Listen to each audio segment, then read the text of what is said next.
Hello and welcome to finally another game design discussion video. Today's game is going to be Lords of the Fallen, and I have in front of me a list of things that I like about this game and that I dislike about this game. And I'm making this video because first of all I like to talk about video game design, especially about the video games that I like to play myself, and it's just fun for me to think about things that I would change or how I would change them, so I'm using this opportunity because this game is fairly fresh right now. I'm using the opportunity to give the developers some feedback. And hey, maybe they might watch this video, maybe not. It's fun for me, so that's that. I want to start with level design, and later on I'm going to talk about different game systems and mechanics. Yeah, let's just start. I really like the level design without the enemies inside of them in this game. I have to differentiate between level design with and without enemies because later on the negative points I have to talk about the enemy encounters. But the level design without the enemies inside of them is just amazing. It's basically a more complex Dark Souls 1 design, which I really like. And what I mean by that is, in Dark Souls 1 you had this world that is with levels inside of them that are very much connected to each other. So right at the beginning in Dark Souls 1 you could visit different areas, and this feels similar, even though right at the beginning it's a fairly linear experience, but the more you play, the more the world is opening up more and more to you. And I think that's very good for beginners because, well, if you have right from the get-go as many options as you have in Dark Souls 1, you might just accidentally choose the wrong ones. And in this game there is first of all one path, and then it opens up as you're getting more familiar with this game. I really like this easing in approach.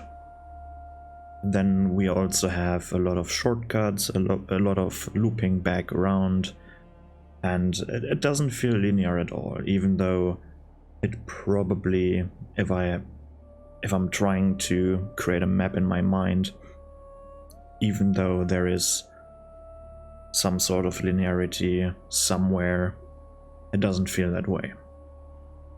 Now this game has the Umbral world as a level design as well, or as a concept as well, where you basically can swap between worlds, or you change into the Umbral world, and all of a sudden you have more paths that you can take.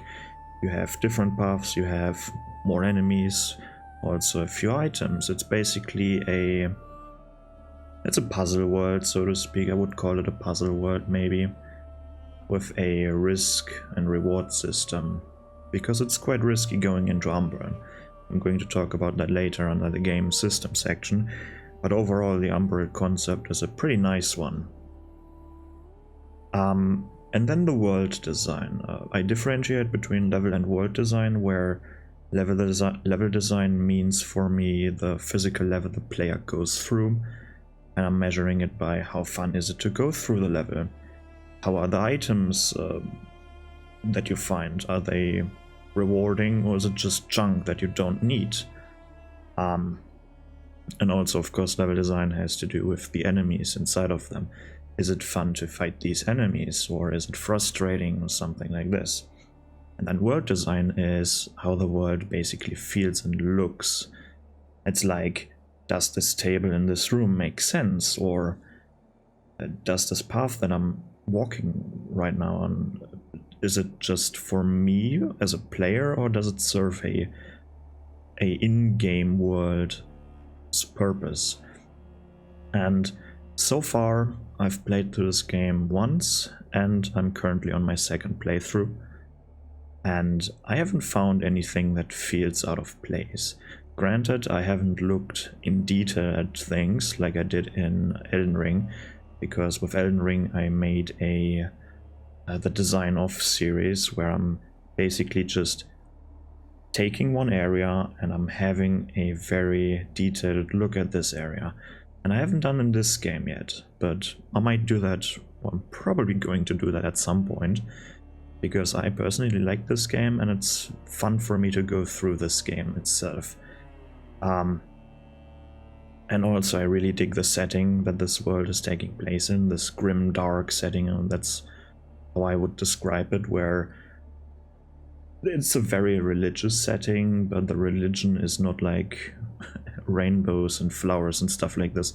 No, it's very punishing. It's this penance type thing, and it's a setting that I really like, and it's really fun to go through. Now let's talk about the negative aspects of basically the level or world design that I could find, and the biggest one is probably the enemy encounter design, where it's a lot of enemies at once, ranged, melee, bruiser type enemies that are all attacking the player at the same time. And this can be frustrating, and it has been frustrating in this game at certain points. I mean, maybe 1 or 2 encounters in like a level is fine, but not constantly being bombarded by hordes of enemies that just... where it's more difficult because there are a lot of them, rather than because their movesets are challenging. And this is what I'm missing here. I mean, I feel like it's fine to have a lot of enemies in one level, or it's also fine that the player has to fight a lot of enemies at the same time, but then this encounter shouldn't be frustrating. So I thought to myself, what can be done about that without just removing half of the enemies? Because that's one approach the developers took. They took out a few enemies, which is definitely a good decision, and they've reduced the accuracy of ranged enemies up to this point, which is also an amazing kind of deal. But I think they could have done something, or they could have done more with actual melee enemies as well, because you still have to fight occasionally more than one enemy, and it still feels frustrating.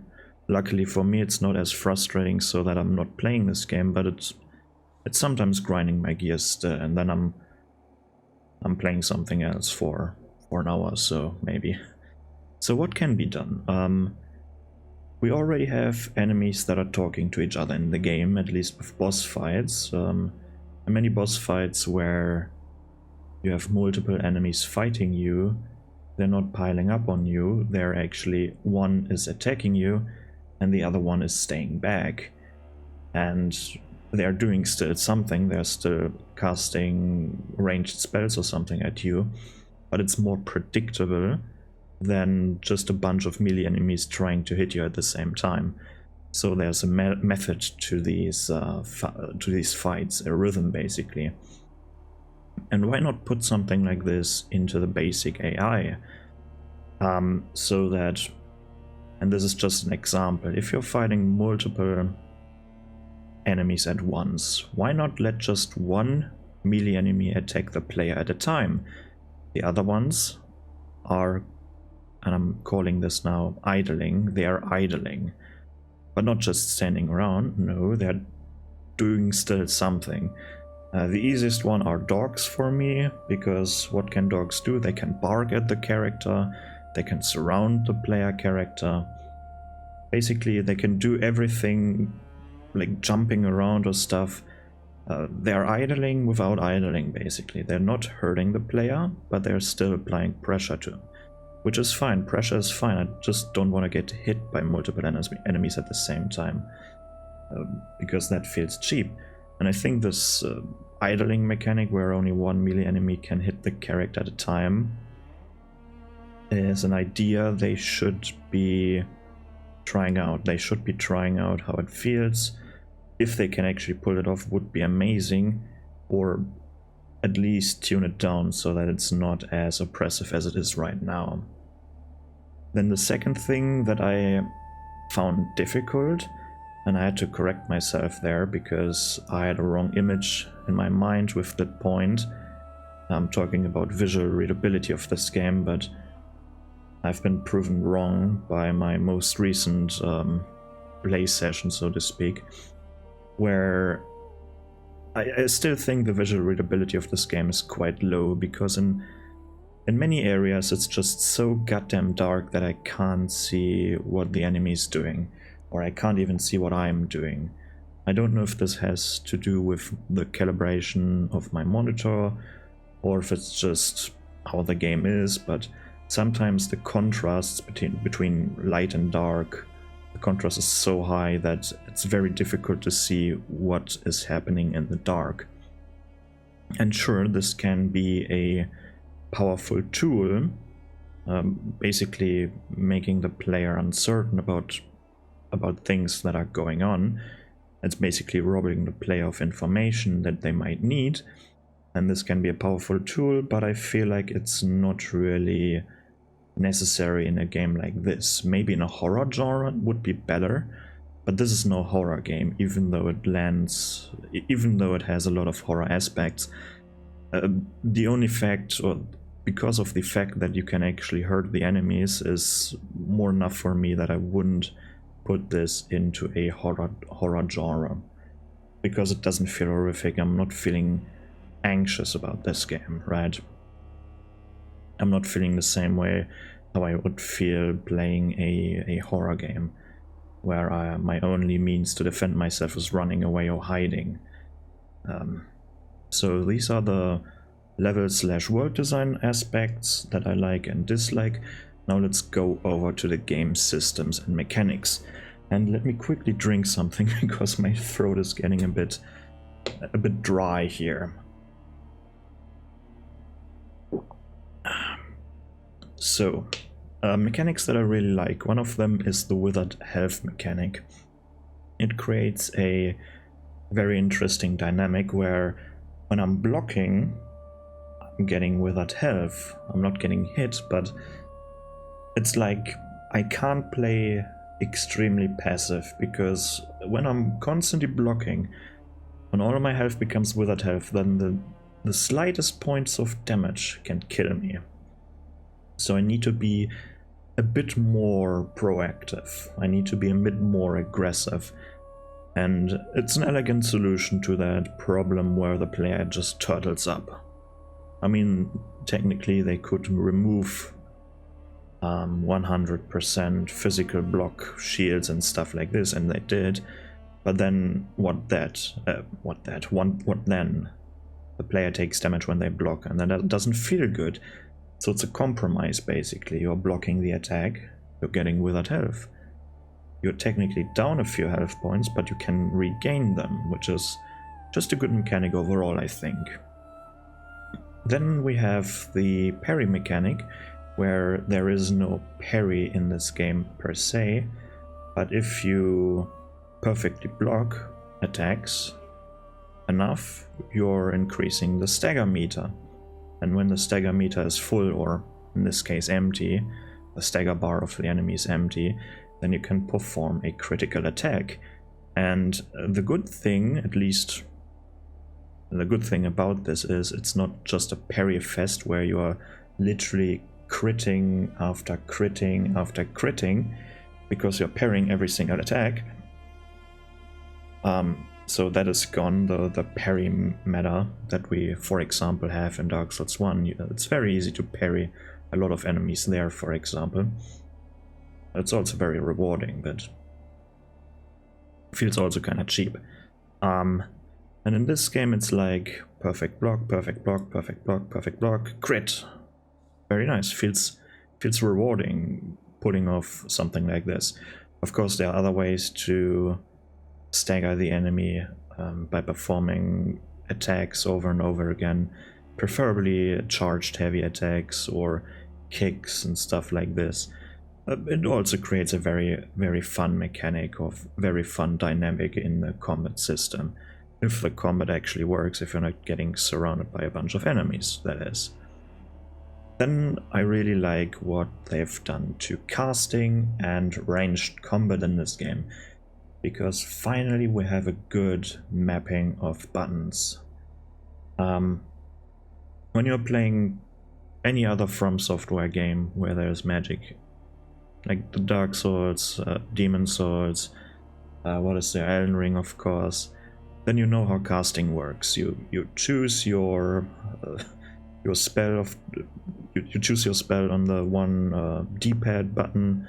If you're playing with controller, you cycle through them, and then you're using just R1 or L1, depends on which hand your catalyst is, and you cast that one chosen spell.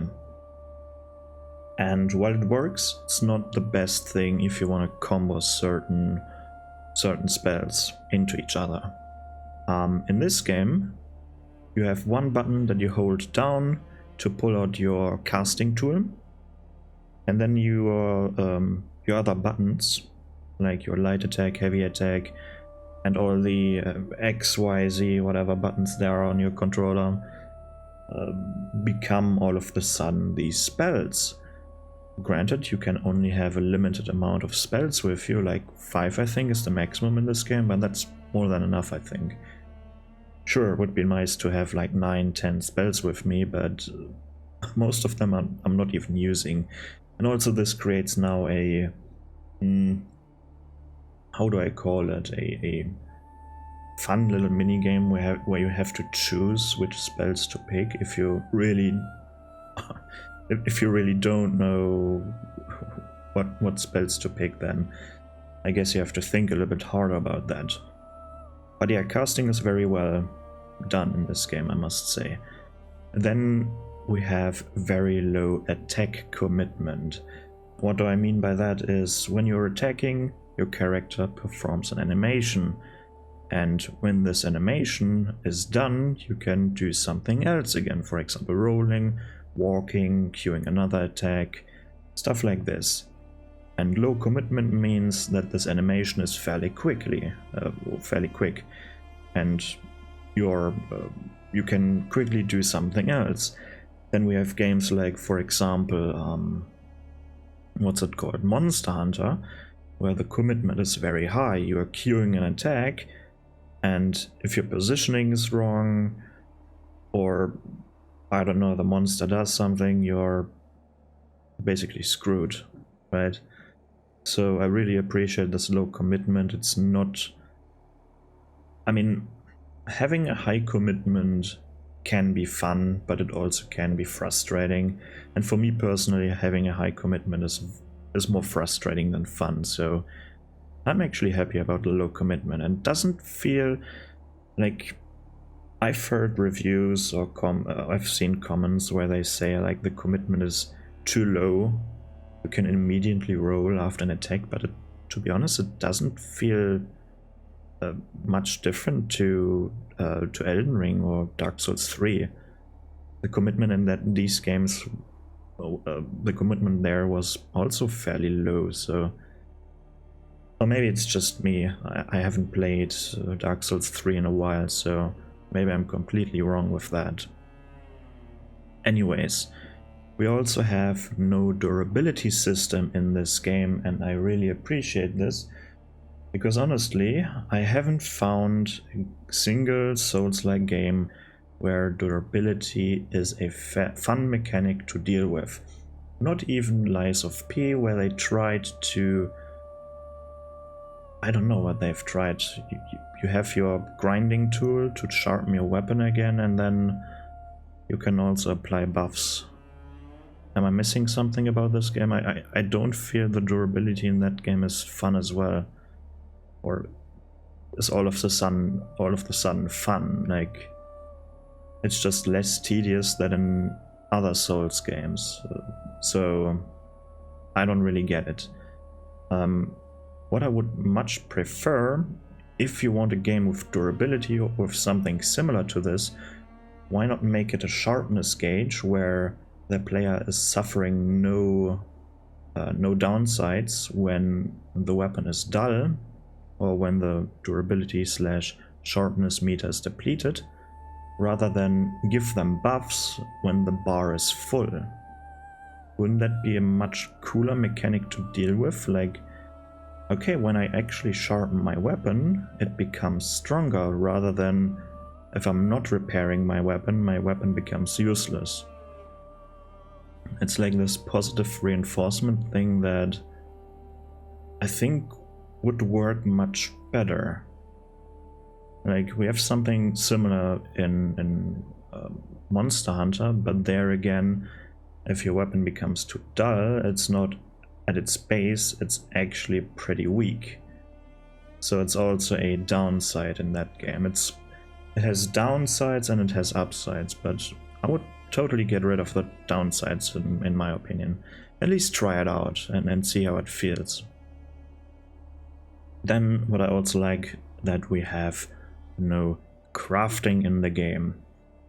In Elden Ring they introduced crafting there, and it feels like it doesn't feel good in that game, to be honest. I don't really like the crafting system. More so the crafting material system. I think crafting system is fine there, but I don't like the crafting materials. I don't like picking them up. It feels like you're seeing some rare item because it's glowing purple, and then you pick it up and it's just a what were they called, a Tyria leaf or something like that. This is just infuriating. So I'm really glad that there is no crafting in this game, because I'm tired of picking something up and then it's just a crafting material. That doesn't feel good. Of course, you can work around that by... In Elden Ring, they had a glow by just removing that glow and putting the fucking plant on the ground. Like in other areas, they have the plant model, but they still use the purple glow at some points in their game, which is just confusing to me. So I'm fed up with crafting, to be honest. Then there is the rune mechanic in this game, where you can slot in up to 3 runes into your weapon when it's fully upgraded. When it's nearly fully upgraded, it doesn't really matter. And if this system would work, then it would be amazing. Because it doesn't feel necessary to slot in runes into your weapon, you're still powerful enough. I feel like, at least on your first playthrough, I haven't played New Game Plus 1 yet. And I'm not going to play New Game Plus 1 because I don't like the mechanic they have introduced there, but that's for the future. I'm not really affected by that. But I really like that you're not... that it's not mandatory to have fun in this game to slot in runes. And the runes in this game are actually not as strong as runes in, for example, Elden Ring. Why am I saying Elden Ring? I was talking about Bloodborne, for example. In Bloodborne they had the Bloodstones or whatever they were called, and you had to farm them in very difficult chalice dungeons. And they would grant you a massive boost to your DPS. Granted, they're not necessary for your first playthrough, so they're not necessary at all, but they give in my opinion, they gave a too big of a boost to ignore them. It feels like I'm really weakening myself by not using Bloodstones. And in this game it doesn't feel as impactful, which can be bad, but it's also good. But also, is it just me, or are some runes just not working? Especially the runes that increase your scaling? Or am I constantly slotting in the wrong runes because I want to increase my Inferno scaling and the game says my attack rating is still the same, so I don't know what's going on there. But if the rune system is working, then it's a good system. If it's not working, then why it's in the game, but it should be a good system, in theory. So, oh no, I'm missing another good thing here. The dread mechanic while you're in the Umbral Realm, or the Umbral Realm itself as well, because it's like a two-edged sword, and I really appreciate this. It's more dangerous in the Umbral Realm because you're down one life, And when you're in the overworld, you have basically, when you die in the overworld, you are respawning at the same spot in the Umbral world, similar to Sekiro, where you have 2 lives, or sometimes even 3 in Sekiro, but we are talking about Lords of the Fallen here. And in the Umbral world, you have more enemies, respawning enemies, or constantly spawning enemies, but also you're getting more vigor, and you have the potential of acquiring items that were not visible in the normal world, in the world of the living. And then we have the dread mechanic, where when you linger too long in the Umbral realm, tongue breaker, whatever you want to call that there, then the dread meter rises, and you're getting more and more vigor, because the multiplier is rising as well, but also the enemies become stronger, more stronger enemies spawn, and more enemies will spawn, and ultimately a boss will spawn and you can no longer heal, so you really need to be careful while in the Umbral realm, and you're not prepared for that. Good. Now let's talk about the things of the game mechanics and game systems that I don't really like or find irritating. And the biggest one, I think, is flinching. My character is constantly flinching when I'm being attacked, even by fairly weak attacks. Even though I'm wearing I like to wear heavy armor, even though I'm wearing that heavy armor, it doesn't matter, I'm constantly flinching. And then you have enemies like, spoiler, Andreas. When you ultimately fight him as a boss, he should be a player character model, or he has a player character model. It's not a big monster, he's just a dude that uses a short sword as well, I think. I think it's a short sword, yeah. And when you attack him, he doesn't flinch, but when he attacks you, you constantly flinch. I couldn't get off a single combo without getting flinched. So this was probably the most infuriating encounter I had in this game. And there are of course some other enemies that are just not flinching as much as I would like them to, but that's probably just personal preference in these cases. But oh boy, Andreas and also partially the Iron Wayfarer are just horrendous in that regard. Then we have enemy damage or your own defense / HP. I don't know what it is, but it feels like enemies are dealing too much damage to the player, especially if the player is wearing light or medium armor. I've tried, in a fairly late game area here, Brahmi's Castle, whatever it's called, I played with heavy armor and a short sword and a shield. No problem. But then I found the grand sword or whatever, and I wanted to try that out. So I upgraded the sword, and I had to drop a few armor pieces or swap them out for lighter armor because I don't want to be in the heavy roll area. And all of a sudden I get like 2 or 3 shotted by the same enemies that previously needed 6 hits or so. And that felt so bad all of a sudden because I couldn't keep up. The sword was just... I wasn't used to the sword, so it's partially my problem as well, or my fault, but holy shit, the difference is extreme, I must say.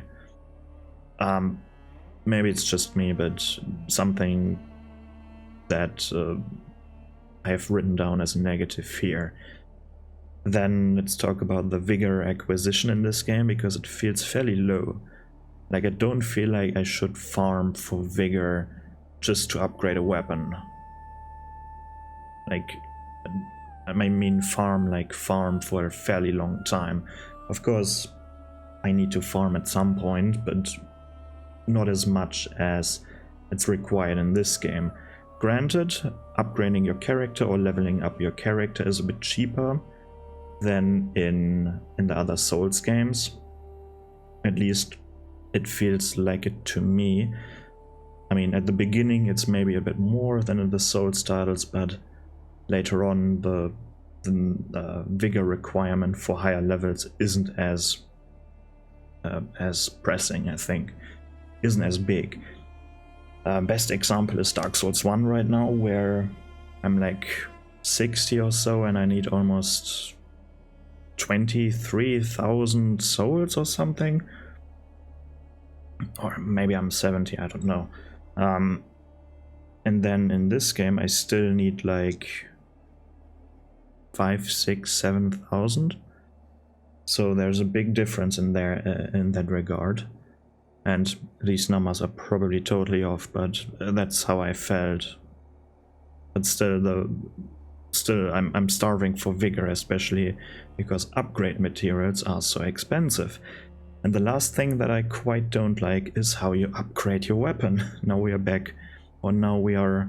at the crafting or upgrade materials. Not crafting materials, what am I talking?